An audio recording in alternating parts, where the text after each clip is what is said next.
Hello, good morning everyone. Manang leads ulit for new video. Kumusta? Um, ah, Gusto ko munang bago ang lahat, gusto ko munang magpasalamat sa mga clients ko, yung mga nabigay ko kay attorney, yung mga nagpa-process ng Islam divorce sa akin or sa team ko, ganon. So, thank you so much po sa tiwala and sana dumami pa kayo. Okay. So, sa video na to, gusto ko lang sagutin yung mga tanong na na-receive ko the previous week. Yung karamihan na tanong sa akin na naman is yung paano daw ba nagpapa-annotate ng marriage certificate sa PSA yung Islam divorce. Yun. Kapag Islam divorce, paano daw yung annotation? Guys, ang annotation kasi kasama na yan sa process. Oras na lumabas na yung result ng Islam divorce ninyo. Result, ang sinasabi ko kasing result, yung decision na ba, yung divorce paper na ba na natapos na yung process. Ngayon, ang susunod diyan, yung finality. Meron din sa annulment yung finality, at yun ang pinaka-importante.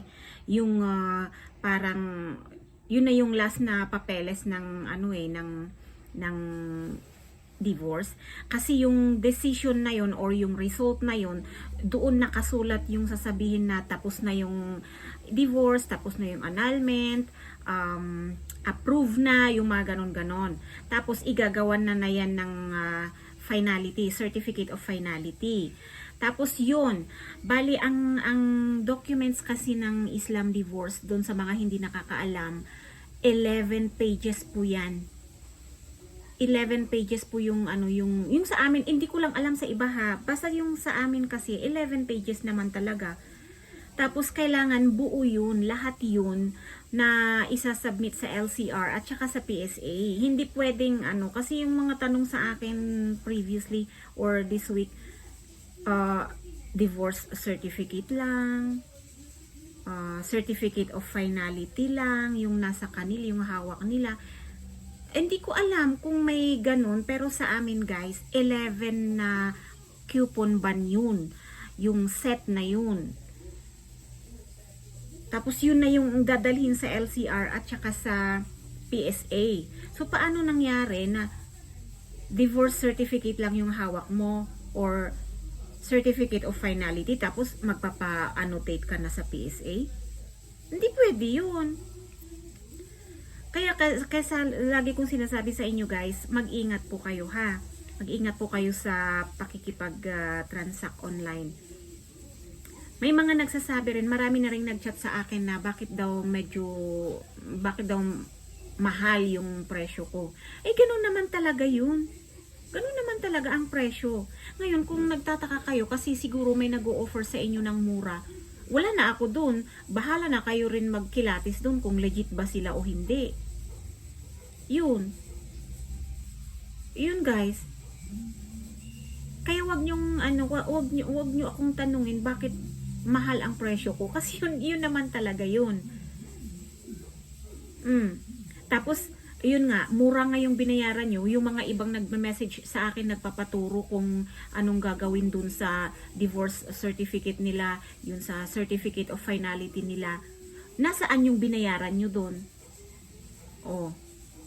Dapat kasama yun. Hindi nyo alam ang gagawin nyo hindi nyo alam ang susunod na gagawin nyo. Kasi pinabayaan na kayo ng processor nyo. Kasali yun kasi sa binabayaran nyo. Oh, nagbayad nga kayo ng 150. Nga naman kayo sa bandang huli. Hindi nyo alam kung anong gagawin nyo dyan sa isang kapirasong papel na yan.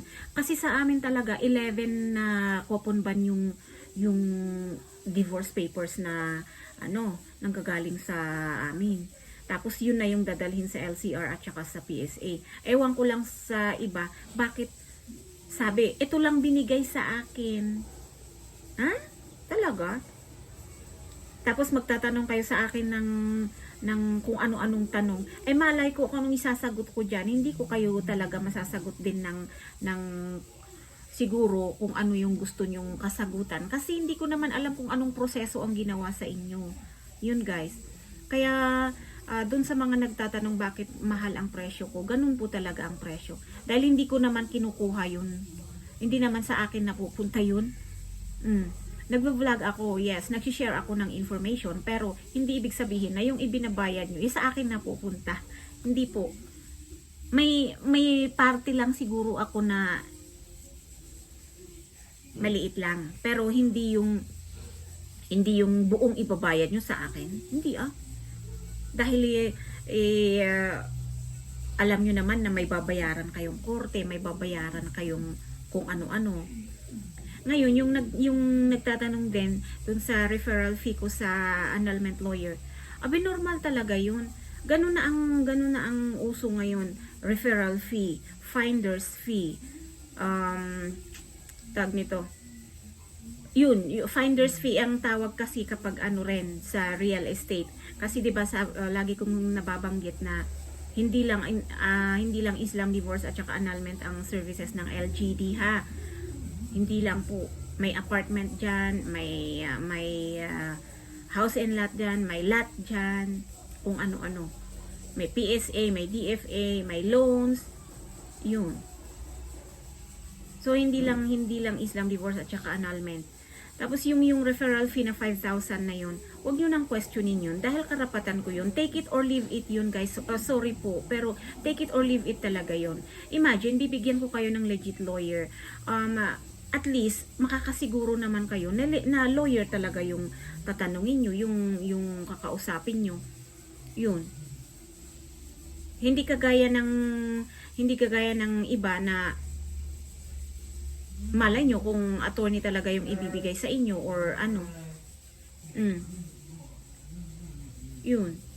Tapos magtataka kayo kung bakit may 5,000 akong hinihingi. Syempre po, lahat na ngayon, di po ba pagpunta nyo sa sa halimbawa sa doktor, may consultation fee, ganun. Pero ang sa akin kasi referral fee. Yun yung pangalan ng ng online services ko LGD Referral Services. Yun. I-search niyo yan sa DTI website. Nandyan, ako yan. Okay? So, yun guys. Nakalayo na naman tayo sa topic natin ngayon.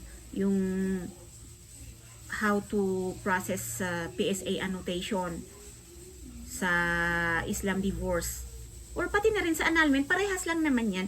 Kasi ang makakapagpa-annotate ka lang kung tapos na talaga yung process ng Islam divorce mo at saka annulment mo. Yung kumpleto na yung annulment papers at saka or divorce papers.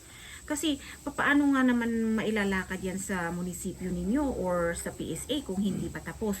So importante guys, yung certificate of finality, yun. Iba yung result sa certificate of finality. Inuulit ko, iba ang decision or result sa certificate of finality. Pero parehong importante yun sa processing ng divorce or annulment. Yun na kasi yung magsucertify na final na yung decision or result. Hindi na pwedeng bawiin yun. Yun. So, dun sa mga nagtatanong kung pwedeng ipa-annotate yung marriage certificate nila na hindi ala. Ang marriage annotation sa loob ng PSA yan, at kapag kukuha ka na ng PSA certificate mo, natatakan na yan. Hindi yung kukuha ka ng marriage certificate tapos ipupunta mo dun na tatatakanin. Hindi pagkuha mo pa lang, kapag legit yung process ng annulment mo or divorce mo, pagkuha mo pa lang sa PSA, automatic na yun na nandun na yung annotation. Hindi yung kukuha ka ng marriage certificate tapos ipupunta mo ulit doon na palalagyan ng annotation. Hindi yun. Kasi forever na yun na nakalagay na sa marriage certificate mo na wala nang visa yun. So, hindi na yun matatanggal. Maliban kung fake yung process ng ano mo, hindi talaga yan lalagyan. So, yun guys. Thank you so much once again for watching. If you're not yet subscribed to this channel, please do so. Paki-click lang po yan ha. Okay, so thank you. And maraming salamat po ulit sa mga nagtiwala sa akin at yung mga magtitiwala pa. Bye-bye.